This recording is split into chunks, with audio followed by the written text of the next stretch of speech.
Hi guys, today I'm going to diagnose why my left headlight door will not flip open when I turn on my headlights.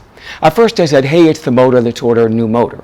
But before I did that, what I decided to do was I disconnected the motor from the harness and I manually turned the door open. And then when I plugged it back in, the door went ahead and closed, which is what it's supposed to do. But when I turn on the switch, nothing happens. So now I know it's not the gears because the door closed perfectly. And so I said to myself, hey, it's probably the brushes in the motor. Order the motor because I don't want to deal with this. But before I did that, I said, let's dig a little bit deeper and see if it could be an electrical issue.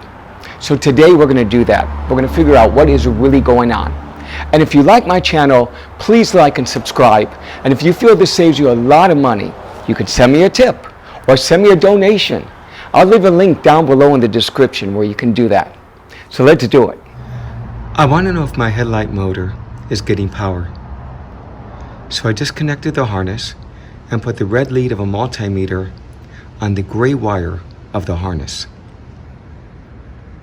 You can see how the gray wire just lines up there on the left. So it looks like gray on one side, then white in the middle and green on the right.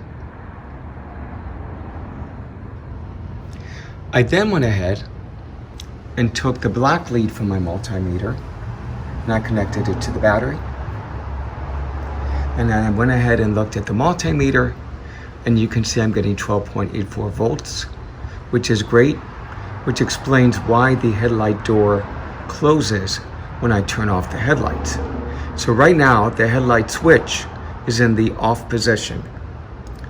And again, the headlight door is flipped open only because I did so manually because I didn't want to drive around town with only one headlight. If you want to know how to manually turn up your headlight door, first you disconnect the motor from the harness, and then you use this little white knob down here, and you just keep rotating it until your door is in the open position. Or if your door is stuck open, you can do the same to close the door. I then moved the red lead of my multimeter to the center part of the connector, which is the white wire.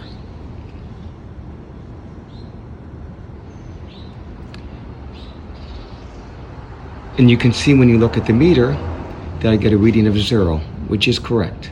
I then moved the red lead of my multimeter to the green wire, which you see here on the right side of the connector.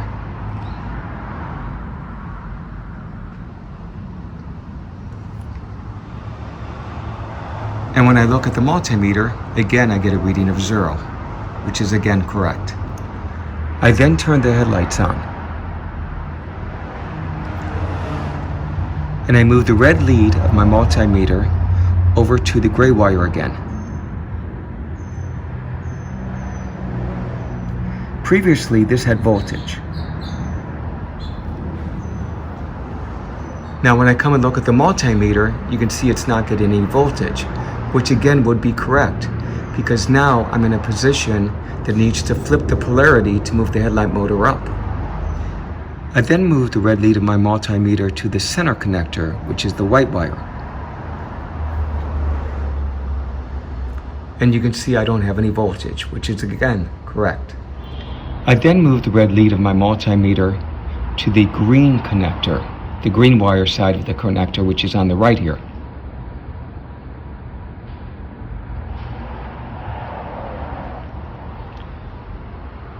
And when I look at the multimeter, you can see I have negligible voltage now.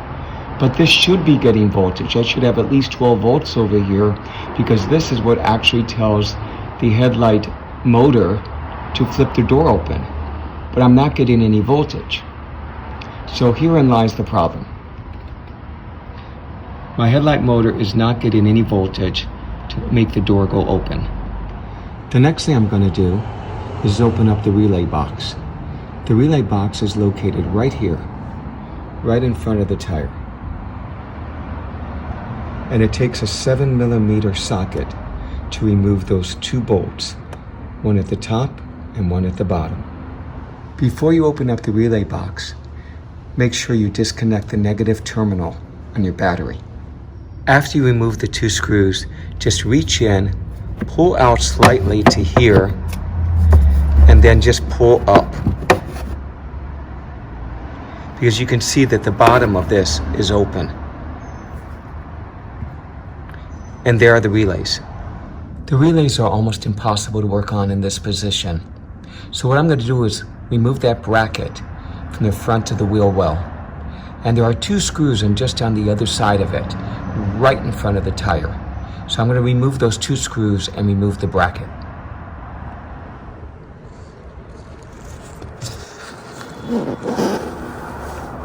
Here are the 2 screws that I'm referring to. They also need a 7mm socket to be removed.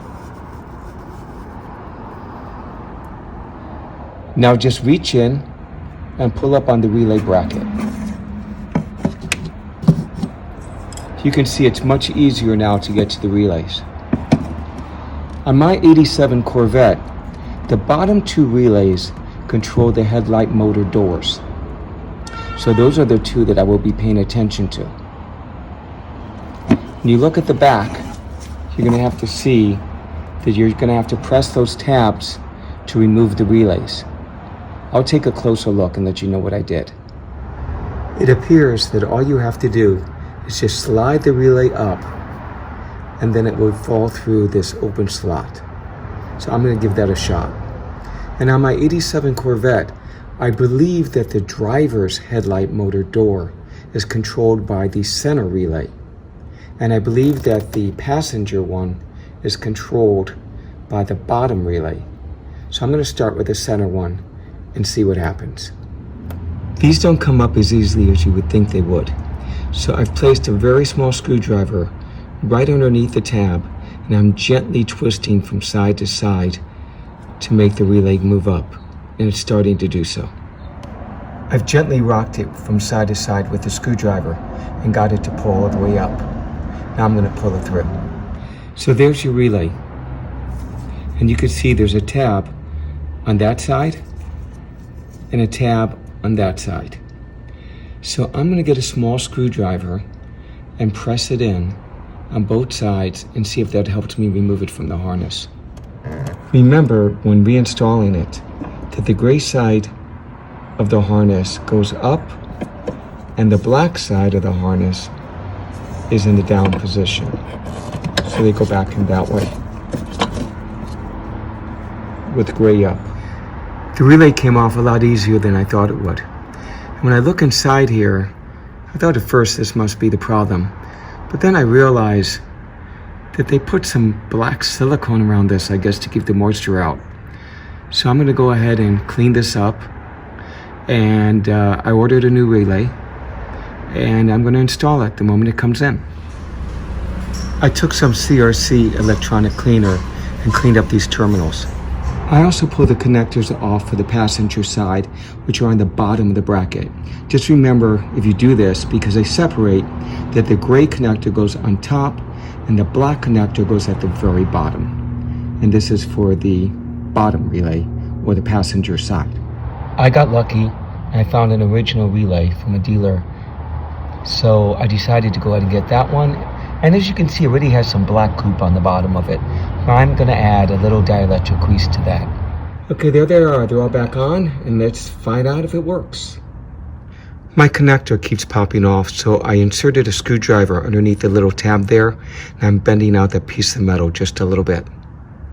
What I ended up doing was, after I pressed the plug back in, I took the screwdriver and popped it up, and now it just stays firmly. I hooked the battery back up, and now I'm testing with the headlights off.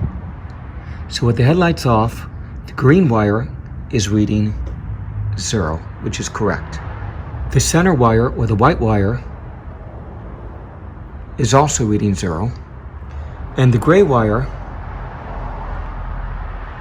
is reading 12 volts, which is correct. Now I've turned on the headlight switch, and you can see the headlight is on. And I've got the gray wire.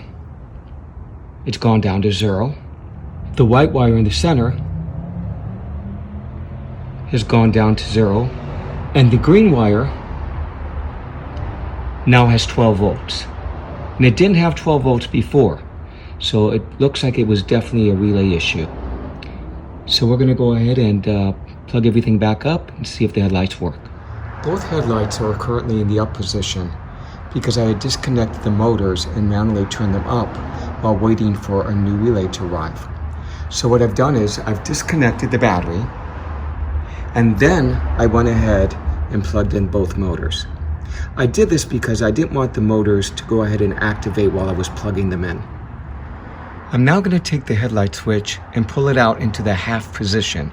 Not the full position, but the half. Because in the half position, the headlight motors will stay up and they won't go back down when I hook up the battery. And now I'm going to hook up the battery. Okay, battery is connected, and now I'm going to go ahead and turn off the headlights and see what happens with the switch.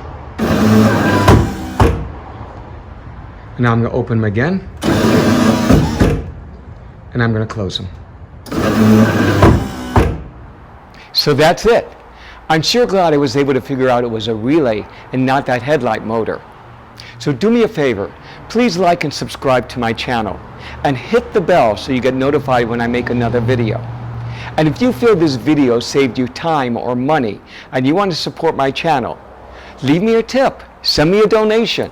I'm going to leave a link down below in the description where you may do so. Till next time.